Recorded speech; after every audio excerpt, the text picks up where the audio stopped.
got a special delivery from Blackstone. What could it be? Is it a new griddle? Nope, it's their new pellet grill.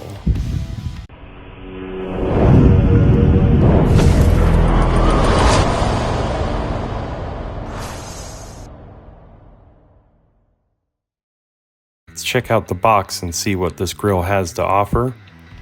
You can see some of the features that it features here. We'll talk about those a little bit more later. So this is the 900 pellet grill with a fold-away front shelf. There are no side shelves. You'll notice that it uses the new Blackstone app to connect to Wi-Fi and Bluetooth.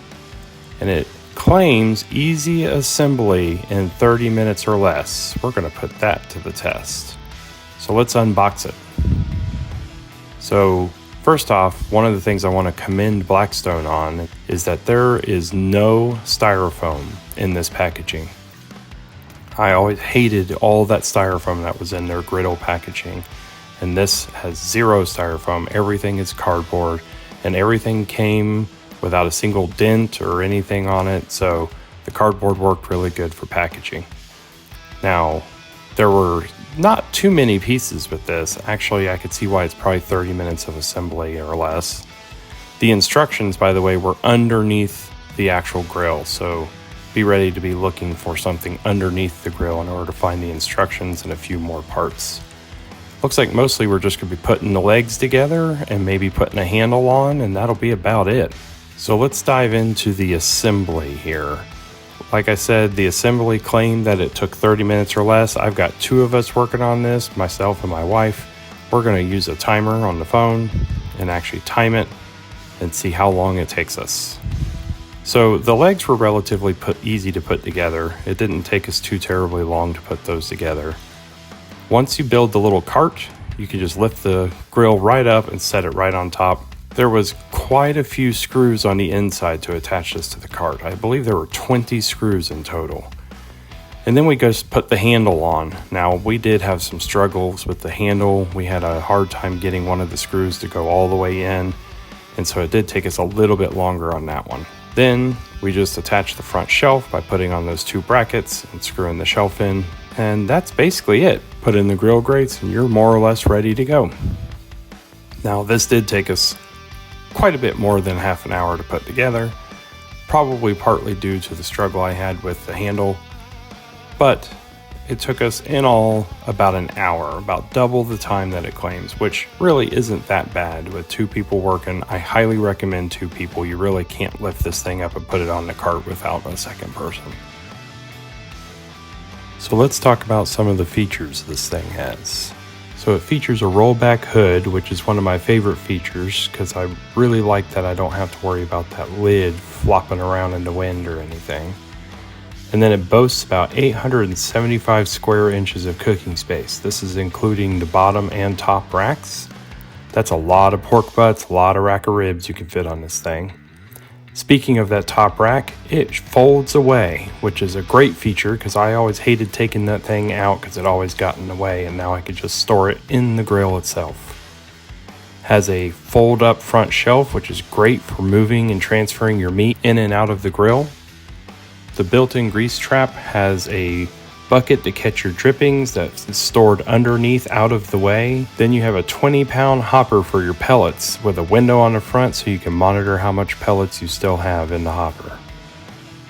The hopper also features a weatherproof lid to keep the moisture out. The grill itself can monitor temperatures with some meat probes, up to 4 different meat probes that you can use at a time here. And it will display those temperatures right there on the front and on the app. You have this turn dial for adjusting the temperature. Speaking of adjusting the temperature, once you turn it on, all you have to do is press that large turn dial button and it will allow you to set the temperature. You could set it in ranges of 10 degrees within the 200s. Once you hit 300, it jumps to 25 degrees, so 300, 325, 350, and so on. And then once you hit 400, it goes by 50. So 4, 450, and 500 is the high. This allows you to have some precision cooking so that you can set that temperature at those low temps in order to do some slow, precise cooking on this. And then just to set the temperature, all you gotta do is press that knob again and the temperature is set and it will start to preheat. You can also control all of this via the app on your phone.